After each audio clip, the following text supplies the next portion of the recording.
Haleluya. Puji Tuhan. Haleluya, puji Tuhan. Amin. Salam sejahtera bagi kita sekalian.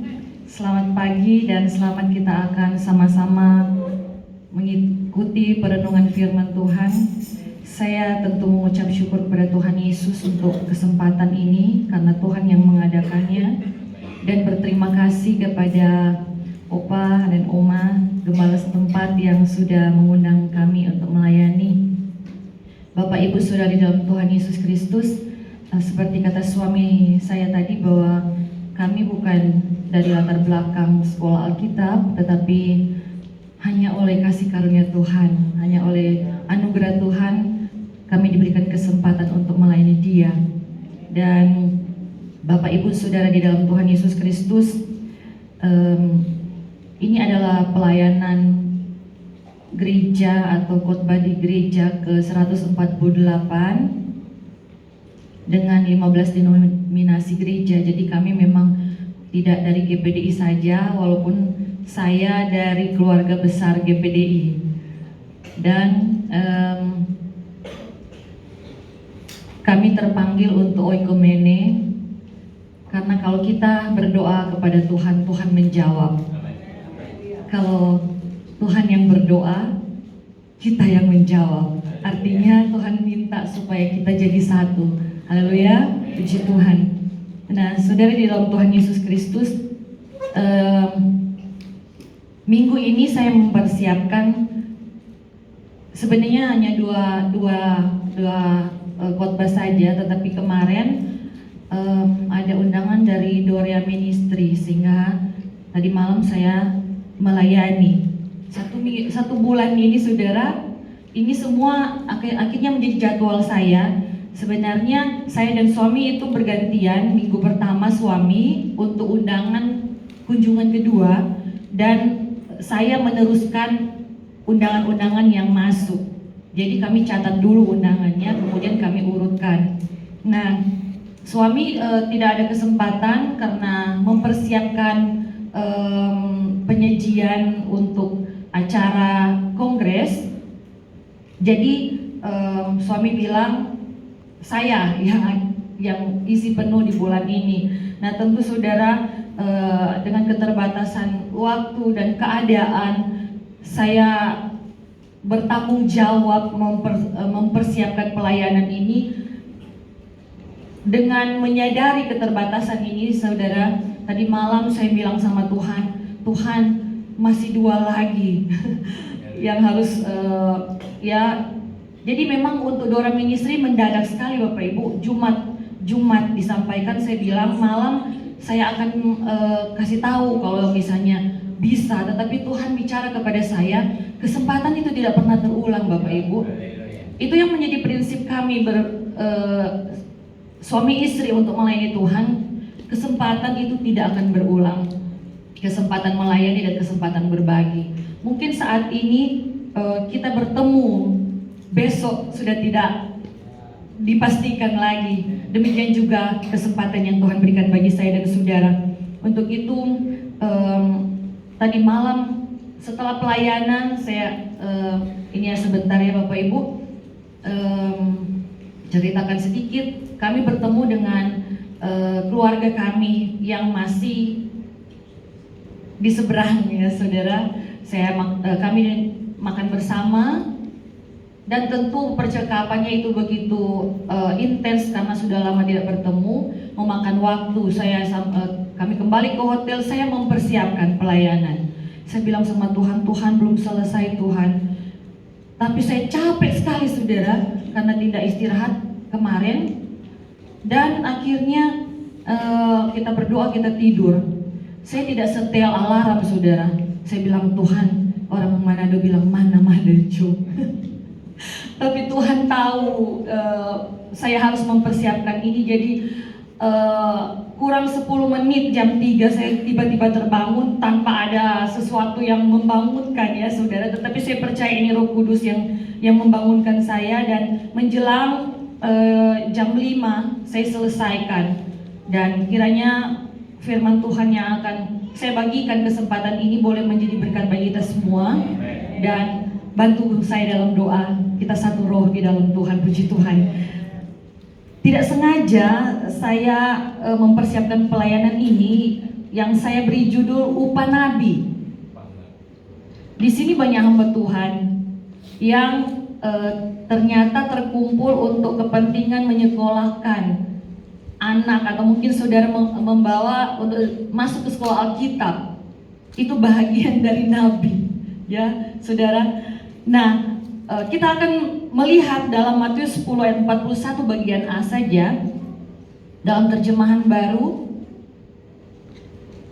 Ya, kita sama-sama baca dalam suara keras. Matius 10 ayat 41a. 1, 2, 3. Barang siapa menyambut seorang nabi sebagai nabi, ia akan menerima upah nabi. Puji Tuhan. Haleluya. Saudari di dalam Tuhan Yesus Kristus, Alkitab mencatat beberapa kisah di mana orang-orang begitu diberkati Tuhan ketika mereka melayani nabi atau menyambut nabi. Saya akan bagikan 2 orang perempuan yang melayani nabi sebagai contoh, sebagai gambaran, sebagai teladan bagi saya dan saudara. Saudara, kita akan memulai dari seorang janda miskin di Sarfat yang menyediakan makanan bagi Nabi Elia. Ya, di dalam 1 Raja-Raja 17 ayat 9, saya baca dengan cepat. Bersiaplah, pergi ke Sarfat yang termasuk wilayah Sidon, dan diamlah di sana. Ketahuilah, aku telah memerintahkan seorang janda untuk memberi engkau makan.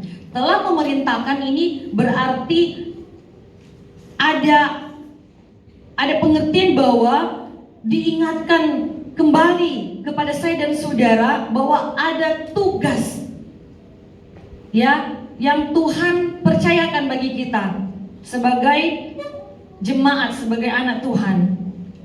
Dalam hal ini Tuhan percayakan pada seorang janda untuk melayani hamba Tuhan. Ayat 10. Sesudah itu ia bersiap lalu pergi ke Sarfat. Setelah ia sampai ke pintu gerbang kota itu, tampaklah di sana seorang janda sedang mengumpulkan kayu api. Ia berseru kepada perempuan itu, katanya, cobalah ambil bagiku sedikit air dalam kendi supaya aku minum. Ayat 11. Ketika perempuan itu pergi mengambilnya, ia berseru lagi, cobalah ambil juga bagiku sepotong roti. Ini hamba Tuhan ini, Nabi Elia ini, banyak sekali permintaan, ya. Sementara janda ini tentu bisa kita lihat dari penggambaran cerita firman Tuhan ini, janda yang miskin. Ayat 12, perempuan itu menjawab, demi Tuhan Allahmu yang hidup. Di sini kita bisa melihat bahwa ternyata janda ini sudah pernah mendengar tentang Tuhan. Ya, dia tidak bilang Tuhanku tetapi Tuhanmu. Jadi ada pengenalan awal. Ya mungkin dalam persiapan itu, seperti yang kita sudah baca tadi, diperintahkan, memerintahkan. Jadi ada sebuah suara dalam hati dari perempuan ini bahwa ada sesuatu yang harus dia kerjakan untuk hamba Tuhan. Ya, Bapak Ibu Saudara di dalam Tuhan, sesungguhnya tidak ada roti padaku sedikit pun, dengan jujur dia katakan, kecuali segenggam tepung dalam tempayan dan sedikit minyak dalam buli-buli. Dan sekarang aku sedang mengumpulkan 2-3 potong kayu api. Kemudian aku mau pulang dan mengolahnya bagiku dan bagi anakku. Ada tanggungan janda ini. Dan setelah kami memakannya, maka kami akan mati. Ayat 13, tetapi Elia berkata, kita masuk ayat 13, kepadanya, janganlah takut, pulanglah, buatlah seperti yang kukatakan, tetapi buatlah lebih dahulu bagiku. Kayaknya egois sekali ya. Elia sudah minta minum, minta makan, dan mau diprioritaskan. Padahal katanya dari janda tadi satu aja sudah habis. Setelah itu mereka mati. Buatlah lebih dahulu bagiku sepotong roti bundar kecil daripadanya dan bawalah kepadaku. Kemudian barulah kau buat bagimu dan bagi anakmu. Ayat 14. Sebab beginilah firman Tuhan Allah Israel, tepung dalam tempayan itu tidak akan habis, dan minyak dalam buli-buli itu pun tidak akan berkurang sampai pada waktu Tuhan memberi hujan ke atas bumi. Sampai pada waktu Tuhan memberi hujan ke atas bumi itu dalam pengertian saat kelaparan itu berlangsung, persediaan selalu ada. Ya saudara, jadi ada batasan yang kemudian dijelaskan di sini. Saat kelaparan itu ada persediaan makanan. Nah, Bapak Ibu Saudari dalam Tuhan Yesus Kristus, sebelum kita masuk ke dalamnya saudara, kita akan melihat bahwa upah nabi yang akan kita dapat pertama ketika kita memprioritaskan nabi. Sekali lagi, ketika kita memprioritaskan nabi, kita mendahulukan hamba Tuhan. Dalam hal ini, hamba Tuhan atau nabi itu adalah representasi dari Tuhan sendiri. Jadi kita mendahulukan Tuhan. Ketika kita memprioritaskan nabi, mendahulukan Tuhan, segala kebutuhan kita akan tersedia. Amin, saudara. Apa yang kita butuhkan di zaman kelaparan? Makanan tersedia bagi kita.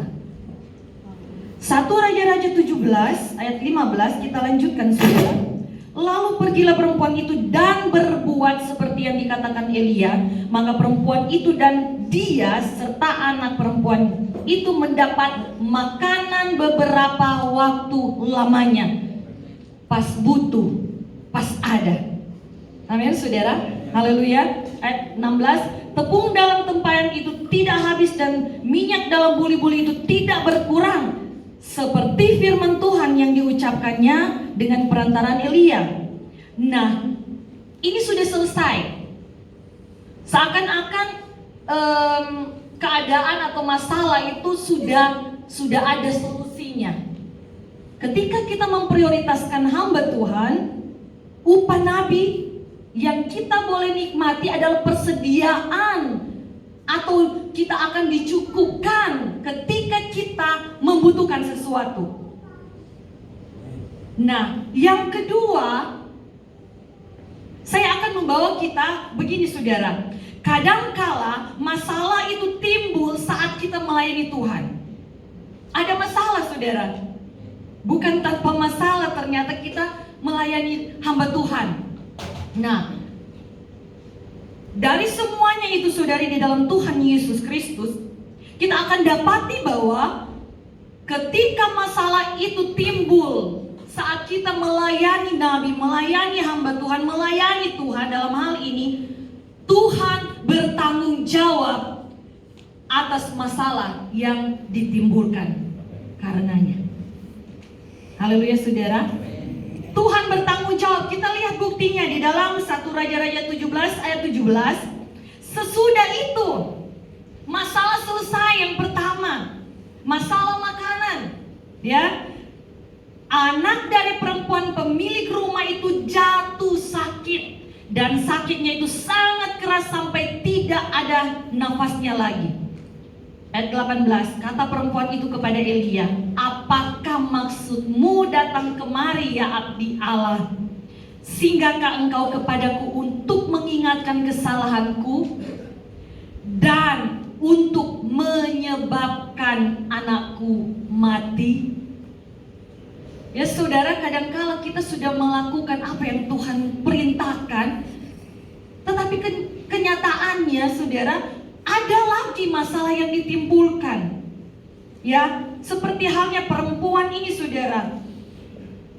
Masalah lain lagi, mungkin tidak dicatat oleh Alkitab, tetapi perempuan ini kan perempuan janda. Bagaimana perguncingan orang di luar sana yang melihat, yang menampung seorang laki-laki. Masalah lain lagi saudara. Tetapi Bapak Ibu Saudari dalam Tuhan Yesus Kristus, semua masalah itu Tuhan bertanggung jawab atas apa yang ditimbulkan ketika kita menyambut nabi, menyambut hamba Tuhan. Ayat 22, kita langsung aja di 22. Tuhan mendengarkan permintaan Elia dan nyawa anak itu pulang ke dalam tubuhnya sehingga ia hidup kembali. Jadi hamba-hamba Tuhan yang ada di sini juga pasti akan berdoa untuk kebaikan setiap mereka yang melayani hamba Tuhan. Amin. Haleluya. Ada doa untuk kita, saudara, dan kita akan dapati tanggung jawab Tuhan. Ayat 24, kemudian kata perempuan itu kepada Elia, sekarang aku tahu bahwa engkau abdi Allah dan firman Tuhan yang kau ucapkan itu adalah benar. Katakan amin. Haleluya, puji Tuhan. Haleluya. Saudara di dalam Tuhan Yesus Kristus, catatan buat hamba-hamba Tuhan, di sini firman dikatakan oleh perempuan itu apa, saudara? Firman Tuhan yang kau ucapkan itu adalah benar. Kalau apa yang kita ucapkan adalah benar, hamba Tuhan yang mengucapkan itu tentu hamba Tuhan yang harus hidup benar. Amin. Yang dilayani itu hamba Tuhan yang benar, bukan sembarang hamba Tuhan. Haleluya, puji Tuhan. Yang kedua, kita akan melihat bagaimana perempuan Sunem yang menyediakan tumpangan terbaik bagi Elisa, bagi Nabi Elisa. Saya kemarin beberapa hari yang lalu, ya Bapak Ibu, datang ke tempat ini. Di atas itu ada beberapa kamar dan jadi tumpangan. Ternyata banyak hamba Tuhan yang menumpang di sini, saudara. Mari kita melihat berkatnya di dalam 2 Raja-Raja 4 ayat 8. Pada suatu hari Elisa pergi ke Sunem. Di sana tinggal seorang perempuan kaya. Tadi miskin, ini kaya, masih bersuami, saudara, yang mengundang dia makan. Dan seberapa kali ia dalam perjalanan, singgahlah ia ke sana untuk makan. Tidak sampai di situ. Jadi setiap kali dia lewat, dia singgah untuk makan. Ayat 9, berkatalah perempuan itu kepada suaminya, sesungguhnya aku sudah tahu bahwa orang yang selalu datang kepada kita itu adalah abdi Allah yang kudus. Perhatikan ya, jadi identitas kita, atribut kita harus dikenal, hamba-hamba Tuhan. Amen. Ya, supaya kita dilayani, atribut kita harus kudus. Amin. Ya. Ayat 10, baiklah kita membuat sebuah kamar atas yang kecil yang berdinding batu. Dan baiklah kita menaruh di sana baginya sebuah tempat tidur, sebuah meja, sebuah kursi, dan sebuah kandil. Maka apabila ia datang kepada kita, ia boleh masuk ke sana. Jadi dia boleh tidur di sana, beristirahat di sana. Semuanya yang terbaik, Bapak Ibu, dan lengkap. Ya, jadi kalau mau melayani hamba Tuhan itu harus sungguh-sungguh, Bapak Ibu. Amin. Yang terbaik. Haleluya. Di Manado sana, Bapak Ibu, dulu saya juga masih ragu kalau sampai sekarang, ya, Opa dan Oma, dulu disetrika itu uang untuk diberikan. Bukan soal setrika atau tidaknya, tetapi ketika melakukan itu ada kesungguh-sungguhan, ada hati yang ditaruh lewat persembahan kita. Ya, saudara di dalam Tuhan, bagian yang terbaik kita persembahkan kepada Tuhan. Ayat yang ke-13 kita lompat. Elisa telah berkata kepada Gehazi, coba katakan kepadanya. Jadi singkatnya, ada anaknya yang dia tidak punya anak, keluarga ini, suami istri ini. Sesungguhnya engkau telah sangat bersusah-susah seperti ini untuk kami. Apakah yang dapat ku perbuat bagimu? Jadi hamba Tuhan juga harus peka. Amin.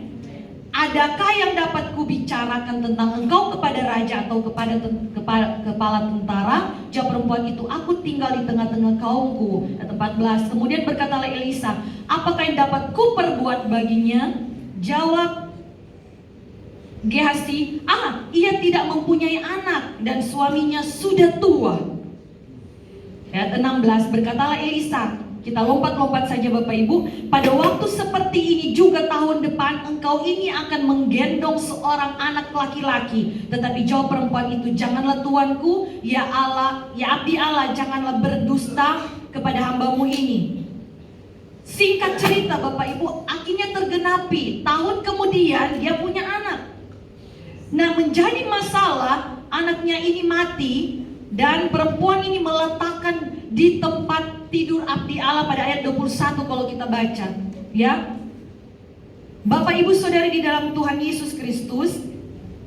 Nah, kalau kita kemudian melihat bahwa ternyata Saudara, yang terjadi adalah anak ini yang merupakan pemberian ini hidup kembali karena doa dan tindakan oleh abdi Allah atau Nabi Elisa.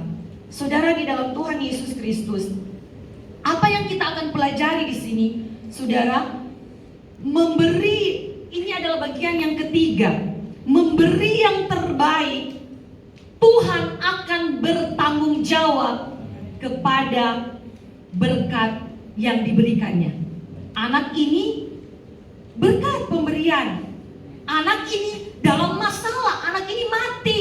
Apa yang diberikan Tuhan itu seakan-akan ditarik lagi mati. Tetapi firman Tuhan mengajarkan kepada saya dan saudara, ketika kita memberi yang terbaik kepada Tuhan, Tuhan bertanggung jawab atas berkat yang diberikannya kepada saya dan saudara. Katakan amin. Amin. Haleluya. Tuhan menghidupkan anak yang dia berikan kepada keluarga ini. 2 Raja-Raja 4 ayat 35. Sesudah itu ia berdiri kembali dan berjalan ke dalam rumah, sekali ke sana dan sekali ke sini, kemudian meniaraplah pula ia ke atas anak itu, maka bersinlah anak itu sampai 7 kali dan membuka matanya. Dia hidup. Puji Tuhan. Jadi apa yang kita bisa renungkan dari pemberitaan firman Tuhan ini? Upah nabi. Pertama, ketika kita butuh, selalu tersedia. Perempuan janda di Sarfat butuh makanan, tersedia makanan. Amin. Yang kedua, Tuhan bertanggung jawab atas masalah yang ditimbulkannya. Amin, saudara. Yang ketiga, Tuhan bertanggung jawab atas berkat yang diberikan kepada saya dan saudara. Puji Tuhan. Bila ingin menikmati upah nabi, ini kemudian disinggung kembali oleh Tuhan Yesus, ya. Janda Sarfat disinggung, saudara. Di dalam kita melihat di dalam Lukas 4 ayat 22. Jadi di terjemahan di perjanjian baru itu kemudian diulang oleh Tuhan Yesus, disinggung lagi. Nah, kalau kita perhatikan Lukas 4 ayat 22, di mana Yesus ditolak di Nazaret, ketika Yesus menyinggung tentang perempuan ini, ayat 22 Lukas 4, dia di sana dikatakan, dan semua orang itu membenarkan dia, dan mereka heran akan kata-katanya yang indah yang diucapkannya. Lalu kata mereka, bukankah ia ini anak Yusuf?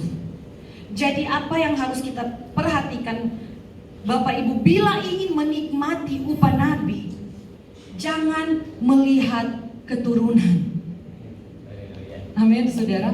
Itu hamba Tuhan keturunannya begini, keturunannya begitu.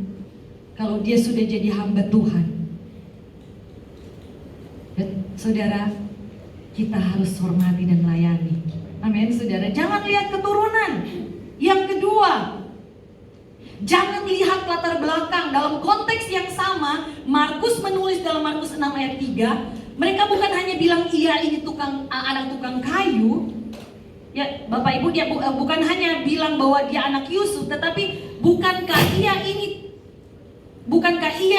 tukang kayu, anak Maria, saudara Yusuf dan seterusnya. Jadi melihat latar belakang. Kalau kita ingin menikmati upah nabi, jangan lihat keturunan dari nabi itu. Jangan lihat latar belakang pekerjaan sebelumnya dari nabi itu. Amin saudara. Haleluya. Puji Tuhan. Supaya apa saudara? Di sini di ayat yang Markus 6 ayat 3, di bagian terakhir mereka kecewa dan menolak dia. Supaya saya dan saudara tidak kecewa. Kita lihat Tuhan yang memakai dia, Tuhan yang memakai hamba Tuhan, Tuhan yang mengurapi hamba Tuhan. Bahkan pun saudara, Daud begitu dia menghargai Saul, walaupun Saul itu sudah atau kuasa Tuhan sudah mundur, roh Tuhan sudah mundur, tetap dia menghargai. Saudara di dalam Tuhan Yesus Kristus. Yang ketiga, bila kita ingin menikmati upah nabi, ketika kita belajar dari janda Sarfat, ini merupakan kesimpulan, berilah selalu prioritas atau dahulukanlah hamba Tuhan. Kita tahu itu apa ya, pemberian atau apa, korban bos sulung ya. Itu kalau di gereja GPDI itu kuat sekali ya Bapak Ibu, gaji pertama ya didahulukan untuk dibawa kepada Tuhan. Dan yang keempat, kita akan belajar dari perempuan Sunem. Kita memberi yang terbaik kepada hamba Tuhan. Amin.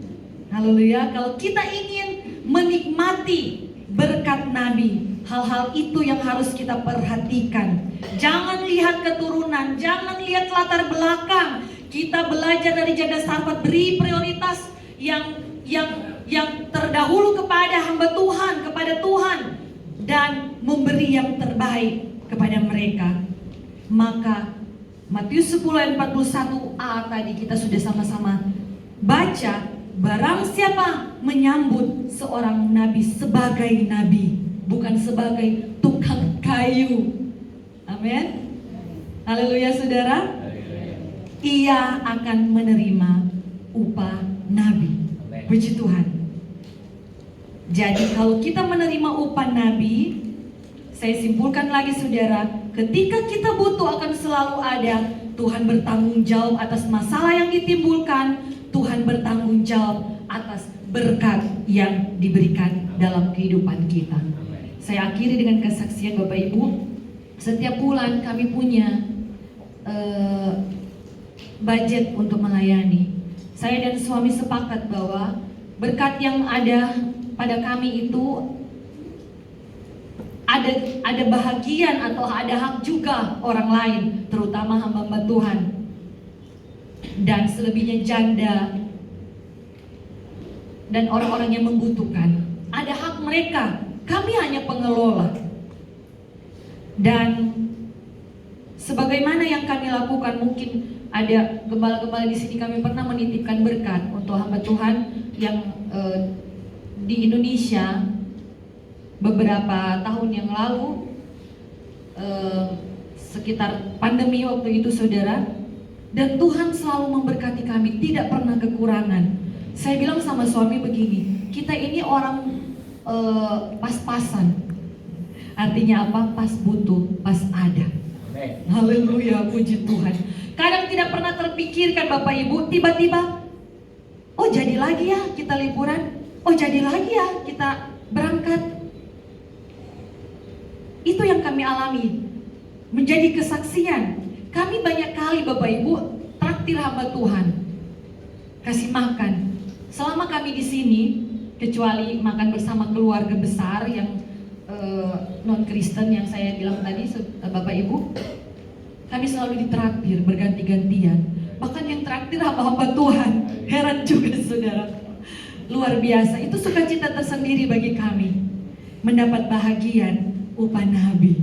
Saya percaya kebenaran firman Tuhan ini yang mungkin terbatas saya sampaikan, tetapi Roh Kudus akan kembali mengingatkan kepada kita semua, sebagaimana Tuhan menyinggung tentang janda Sarfat.